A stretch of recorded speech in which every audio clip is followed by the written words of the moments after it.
Hello everyone, happy first YouTube video. Sorry, I thrifted this and I need to sew the sleeves. Ignore the holes in my clothes.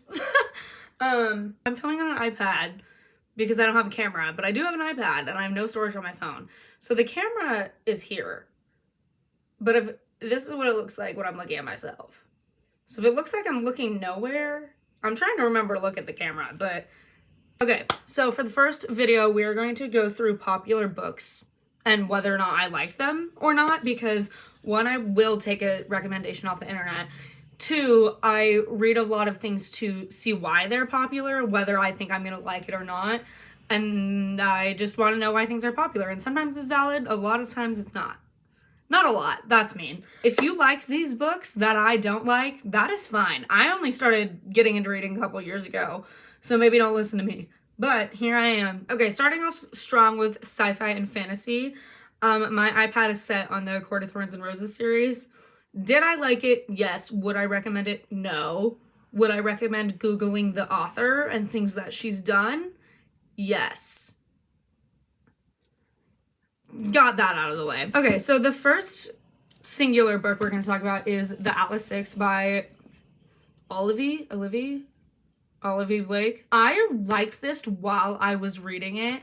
Can't remember a single thing about it other than it has 6 point of views, I think is what it is. And they are fighting in some competition. Fighting? I don't know if that's the right word. But there are illustrations in it, which I really loved. I have no desire to read the Atlas Paradox. So this, I liked it while I was reading it. Could not tell you anything about it. Will not be continuing the series. Would I recommend it? No. Was it bad? Also no. Okay, this next one is YA and it's a series. It's the Shatter Me series.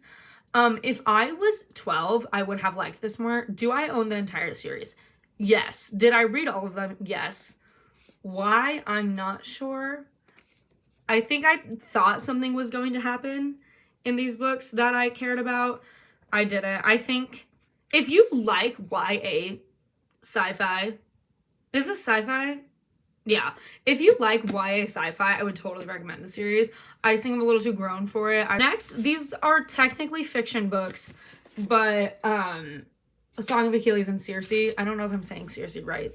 I looked it up a long time ago and immediately forgot. These are Greek mythology. If you are a Greek mythology kid, I would 1000% recommend these. I loved The Song of Achilles. I did not love Circe. So I was not a Greek mythology kid. So I was already a little apprehensive going into both of these. But without being a Greek mythology kid, this was amazing and horribly tragic. When I found out that, like, in the canon of Greek mythology, is that when you can use canon to talk about Greek mythology? I don't know. But I didn't know that Achilles and Patroclus were, like, together in Greek mythology. I thought that was made up for this book. And then when I found that out, I was destroyed. I have a tattoo for this book. It's on the back of my arm, so I always forget. Should I show you? The Liar. I think part of the reason I didn't enjoy Circe as much is because I didn't know anything about this part of Greek mythology and who she is and what she was doing. I had a little bit of an idea of what was going on with the Trojan War and shit. Okay, now we're going to talk about V.E. Schwab's books. I don't have my own copy of The Invisible Life of Addie LaRue. That book was absolutely incredible to me. I know that a lot of people don't like her writing. I know that most people's issue with The Invisible Life of Addie LaRue is that she didn't seem like she was like 400 years old. That didn't bother me. I don't know. When it comes to sci-fi and fantasy, when there's stuff that's a little bit off, either it really, really bothers me or it doesn't even click on my radar. I did just finish A Darker Shade of Magic and I started A Gathering of Shadows this morning. This was so good. I'm kind of sad I waited so long to read it, but I was afraid of committing to a trilogy because I also don't like reading series or super long books. Call me dumb, call me lazy, whatever. I didn't start this in a long time because I was afraid of starting a trilogy. However, I'm very, very glad I started this. I think the only thing for me was the magic system seemed very tame considering the way it ended. The last 150 pages are super crazy. This is 400 pages. So the last 150 pages are super crazy. And I think it just sets Kel and the magic system of this universe to be very tame.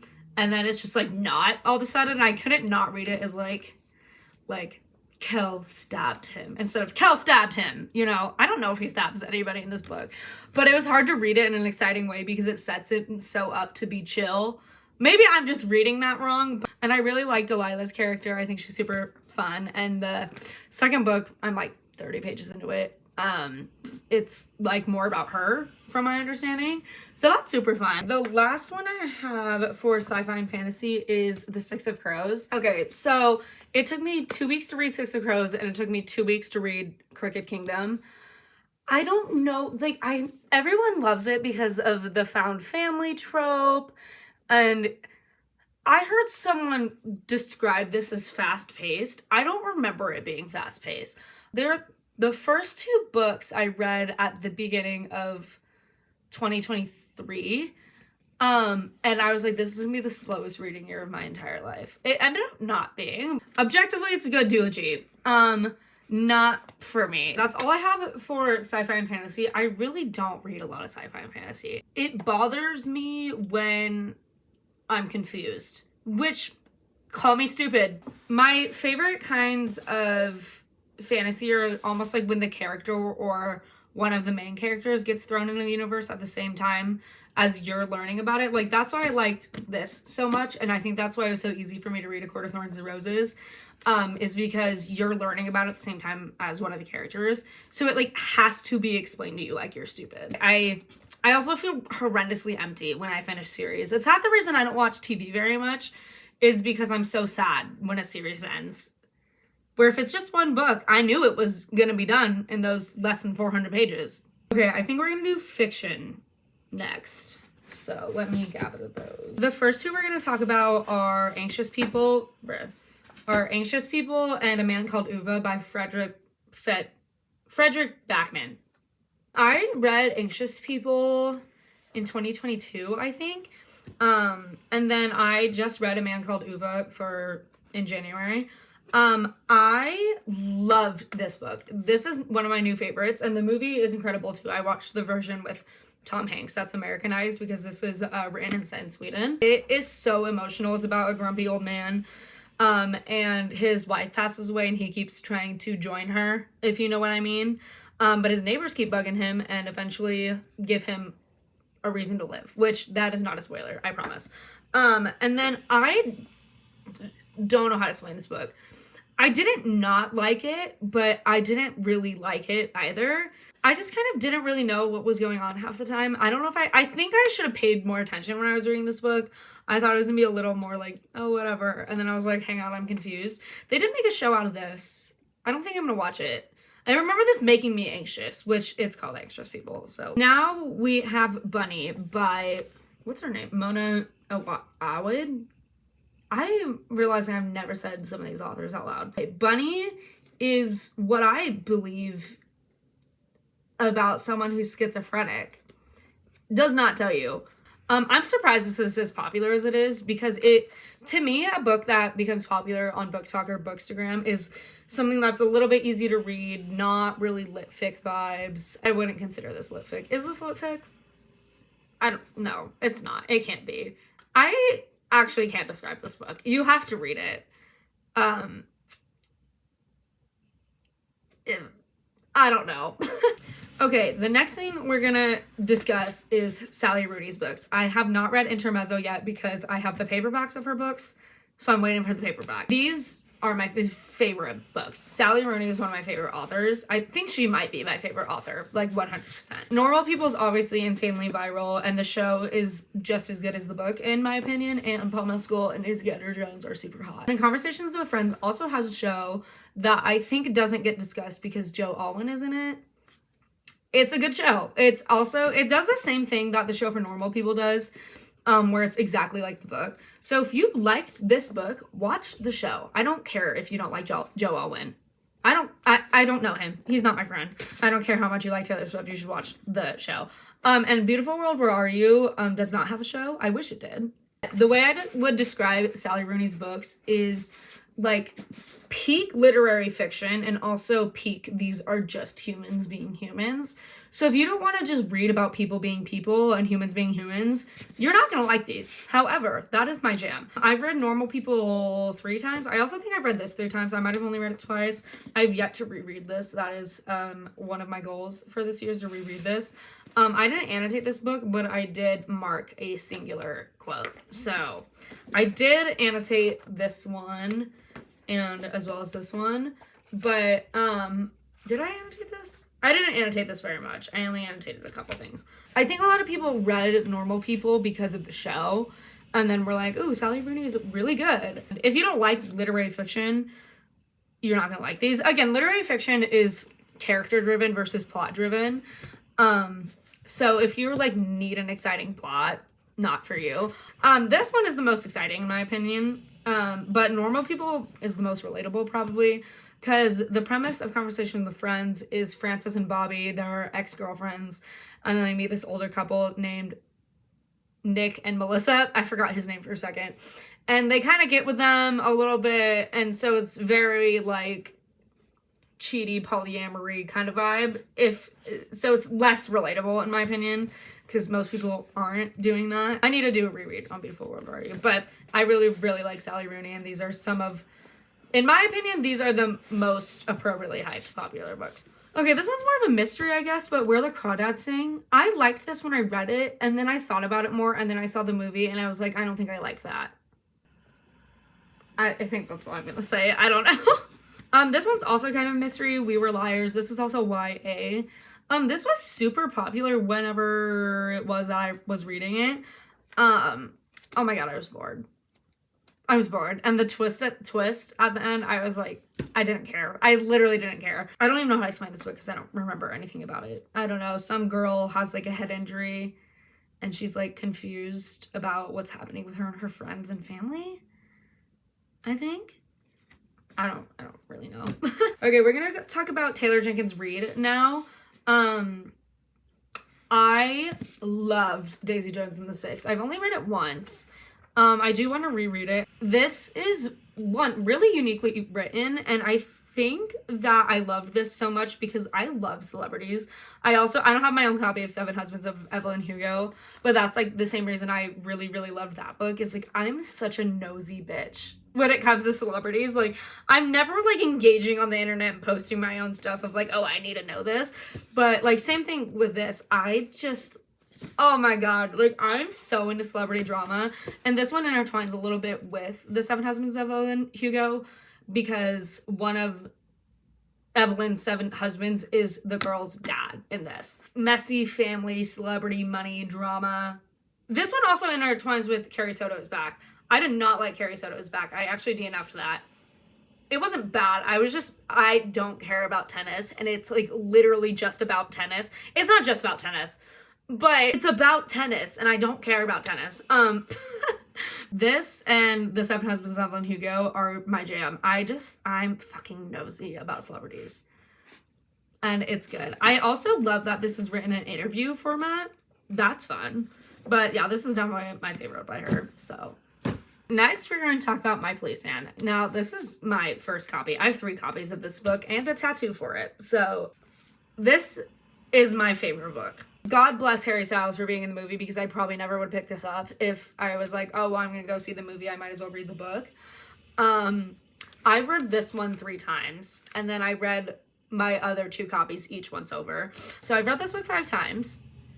It's very slow. It's about a gay policeman in the 50s in England and his wife and his lover. And it is so good. And I think a part of what made this book so good to me was the online discourse, because obviously Harry Styles is very popular, and so that's why a lot of people read the book.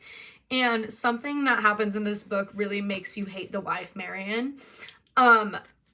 But my biggest thing about it was everyone's like, oh my god, she's such a bad person. I'm like, well, she wouldn't have done that if these men weren't taking advantage of her the entire book. I'm gonna give spoilers, so if you don't want to hear spoilers about this book, So what happens is at the end-ish of the book, Marion turns Patrick in for being gay to his job, and it ruins their whole relationship.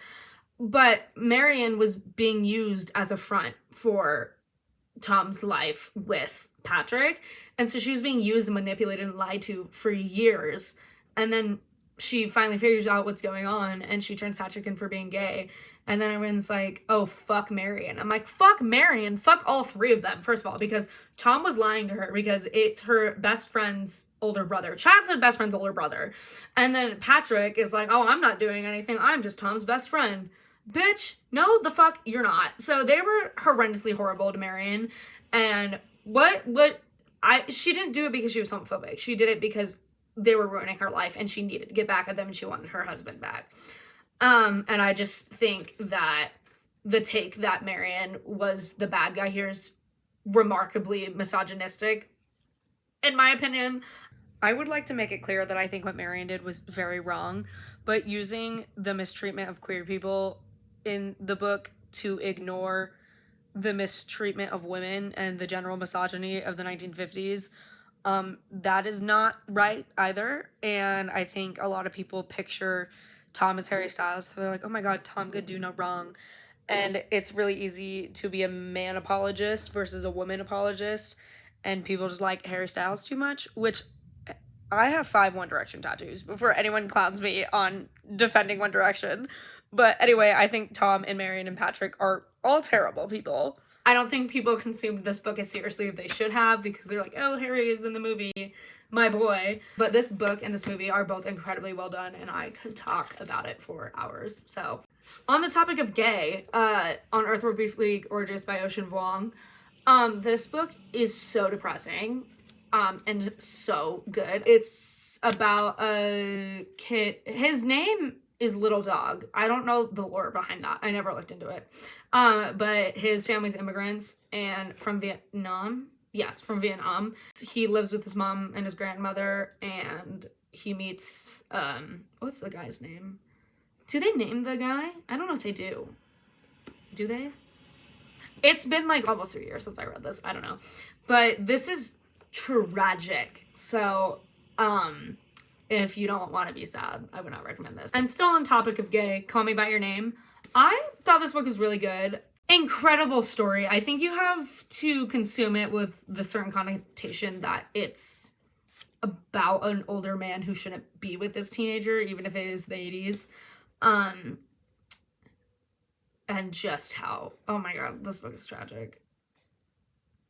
I should reread this. This was very good to me. Okay, next we have Before We Were Innocent. This book is boring. I read it in like less than 2 days, I think. But the ending is stupid. It's not stupid. Let me be nice. This has been going around a lot lately, and it's in Reese Witherspoon's book club. So a lot of people are reading it. Nothing happens, basically, I feel like. It doesn't wrap up some of the stuff I wanted to wrap up. Or at least I don't know. The end was bad, I guess. I didn't like the ending. The rest of it was pretty much fine. Again, I read it really quickly, but not for me. Next, we're going to talk about Cleopatra and Frankenstein. The beginning of this book pissed me off, and I literally texted my best friend. I was like, I don't think I like this book. And she was like, please give it a chance. Anyway, I give this 5 stars, and it made it in my top 10 last year. So, it's about Cleo and Frank, and Frank's older, and they get married a little too quickly, if you will. And it follows, like, a bunch of different characters, too. It's third-person point of view from Cleo's point of view, Frank's point of view, her friend Quentin, and then, what's the lady's name in this? Why can't I think of her name? Is it Helen? No. Surely it's not Helen. Is it Audrey? Wait, who's Audrey? I can't remember the names of any of these characters. I don't even know how to describe this book. It's so good. Like, it's so good. I cannot wait to read Blue Sisters. I'm like this close to buying the hardcover of it. I don't like hardcover books, if you haven't noticed, because 1, they're expensive, and 2, it makes me sad when they get ruined. Now we have the singular memoir that's in this. It's Everything I Know About Love by Dolly Alderton. This was good, but it's very, like, party girl grows up and tries to figure out what she's doing now that she's grown up and can't be a party girl anymore. That's just not my life, and I think it would be more relatable if I would have been more of a risky person, or if I was more of a hard to tie down person. It was okay. I see why it's popular. Objectively good book. Not for me. Okay. We can't talk about popular books that I like or dislike without talking about Colleen Hoover. Listen, I respect Colleen Hoover books for the sole fact that they get people into reading. That is how I got into reading. I read It Ends With Us, and then I have not stopped reading since, and that was in the January of 2022. So I'm on my 4th year reading thanks to Colleen Hoover. How fucking ever. Those books are so bad. I picked up Verity because I think this was the best. Not to be delusional, but this was borderline good.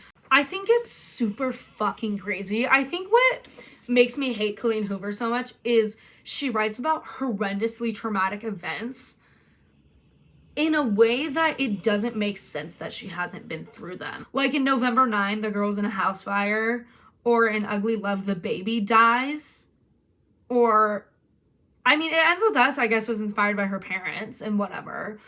But, and then what's Heartbones about? Oh, the kid's homeless and his dad's dead in Heartbones. Like, but they're also, like, horrendously cringy. Like, in It Ends With Us, the girl's name is Lily Blossom Bloom, and she owns a flower store. What are we doing? Also, Colleen Hoover's a bad person. Now we're gonna jump into romance. We're gonna start with The 7-Year Slip and A Novel Love Story. These are by Ashley Poston. Yeah. Okay, so I read this and then I picked this up without reading the author. I should not have bought this book because I should have known better considering I did not like 7-Year Slip. My issue with 7-Year Slip is it's given us like a little bit like fantasy romance, not full romantasy, but it seems more like romance with a side of fantasy versus fantasy with a side of romance. And I thought the fantasy was going to be more prevalent, which I should have known it wasn't going to be because this is in the romance section, not the fantasy section. But I wanted more from the fantasy, and I think it would have made this book so much better. And same thing with this book. The fantasy element is not as strong as you want it to be. And in A Novel Love Story, there are so many freaking side characters. I literally was like, do we care about these people or not? Because you're saying a lot about them, but you're also saying nothing about them. The first half of this book is fire. The second half, boring as fuck. Boring as fuck. Yeah, I did not like these. Okay, now we're gonna talk about the hating game. Ignore the water damage on this book. This book is so bad. First of all, why are Smurfs involved? Second of all, how many times can you talk about how short this bitch is? Did you know she's short? Oh my god, like, did you know she's short? Also, the movie's even worse. But did you know she's short? Holy fuck. Did you know she's short? I would also like to mention that there's a part where she, like, gets the flu or something, and he, like, calls his doctor brother to the rescue.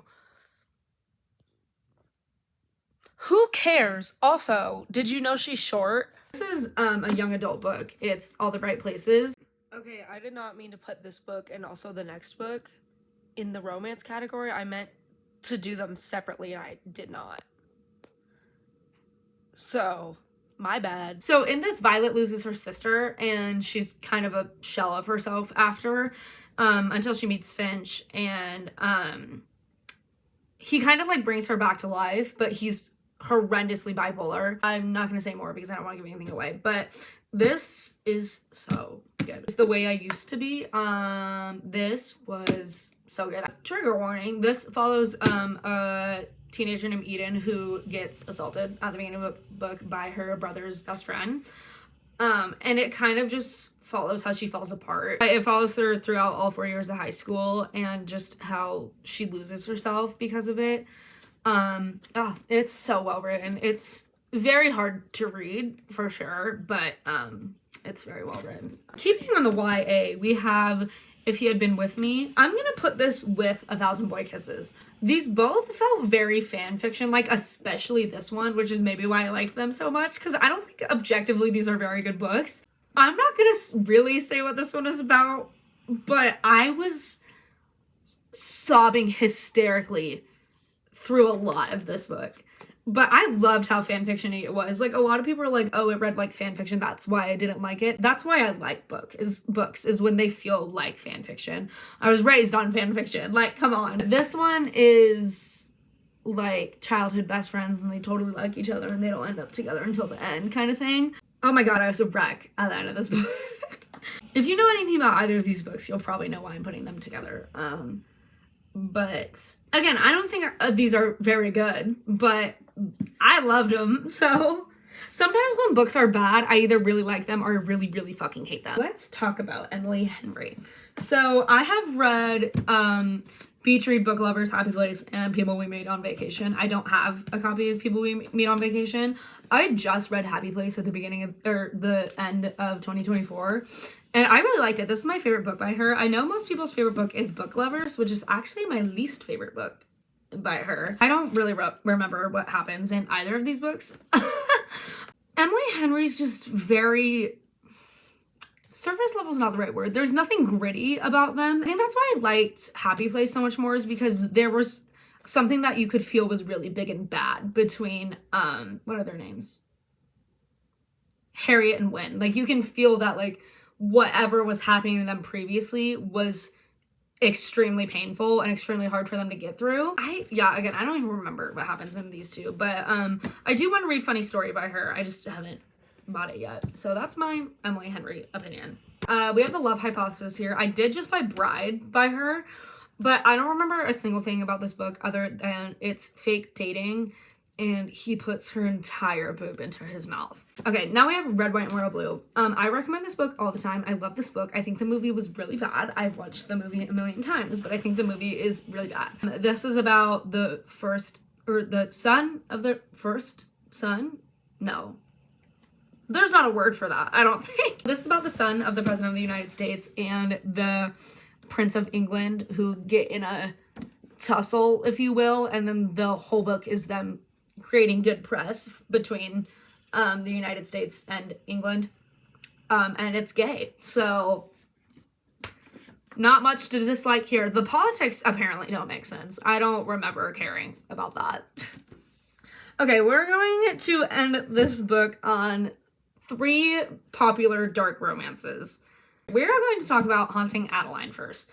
This is one of those books I read for the bit because I was like, I need to know why this is so popular.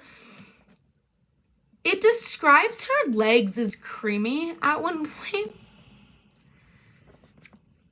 I feel like the point of dark romance is that you're supposed to be rooting for these people even though they're bad.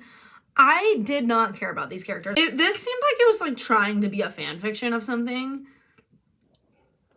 but there was no one to base it off of, and it just came out poorly. Yeah, I did not get the hype in this one. It was also boring. Like, there's a lot happening, but I didn't care about any of it. I was like, I don't care that you're getting stalked. I don't care that this house is creepy. I don't know. It does the whole, oh, he's a bad guy, but he only kills other bad people. Who fucking cares? Credence, listen. This book is bad. If you know anything about this book, it is step uncle and step cousins, and they're all trapped in a mountain with said step niece and step cousin. I will say though, unlike Haunting Adeline, I 100% understand why this is so popular. This was violently entertaining because, one, the shock value of step uncle and step cousin smut is something I wish I could erase from my brain. However, this book is extremely entertaining and it's also really easy to read, which is like why I read this. I was like, I need to know why this is so popular. I understand why this is popular. I don't understand why this is so popular. Did I like this? Absolutely not. Nope, this book is bad. Okay, final book we are discussing is Butcher and Blackbird by Bryn Weaver. Okay, this book isn't that bad. Okay, it's a serial killer romance, so do with that whatever you will. And it takes a lot for me to read a dark romance and be like, ew, like, what are we doing? Because, I mean, a lot of dark romances just feels like fan fiction. Let me read you the trigger warnings.